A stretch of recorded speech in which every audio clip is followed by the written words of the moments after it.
Déclaration des générations et peuples solidaires relative à la mascarade électorale du 31 octobre 2020. Notre pays, la Côte d'Ivoire, vient de vivre la pire consultation électorale jamais organisée sur son sol.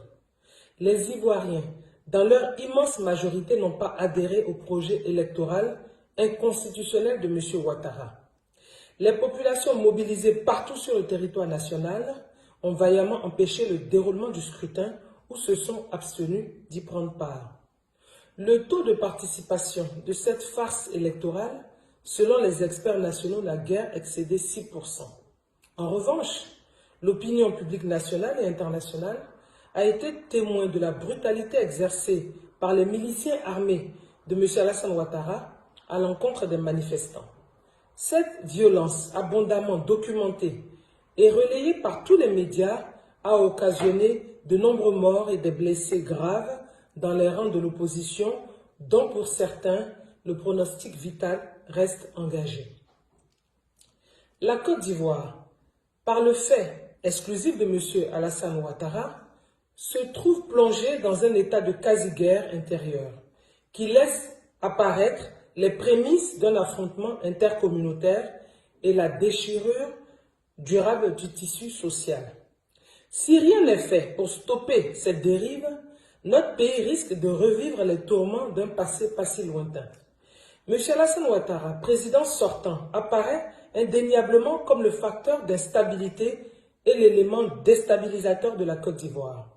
Aussi, Génération et Peuple solidaires s'incline respectueusement devant la mémoire de tous ces patriotes assassinés pour avoir défendu la souveraineté nationale.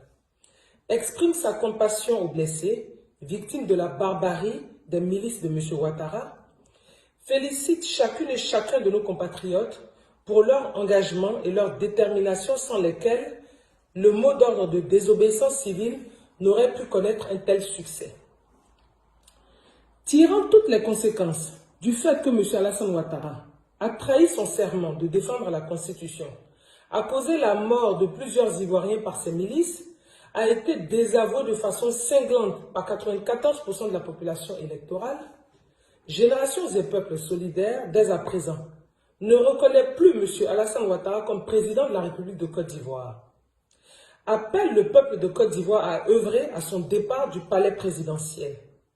Appelle l'ensemble de l'opposition à une concertation en vue de mettre en place des institutions de transition consensuelle pour organiser dans les meilleurs délais une élection démocratique, transparente et inclusive. Appelle au retour de tous les exilés et à la libération immédiate de tous les prisonniers politiques et militaires. Appelle toutes les forces vives de la nation, y compris les forces régulières, à se mettre à la disposition du gouvernement de transition qui sera mis en place. On appelle à la communauté internationale pour accompagner le peuple ivoirien dans sa quête de stabilité, de paix et de démocratie.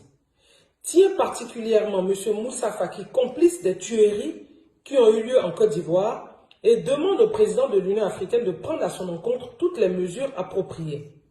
Dénonce la trahison de certains observateurs de la CEDEAO et tient pour complice le président de la commission de la CEDEAO, l'Ivoirien Jean-Claude Brault. Demande au peuple de Côte d'Ivoire de demeurer mobilisé et déterminé car aucun régime ne peut résister face à la mobilisation et à la ténacité d'un peuple en lutte.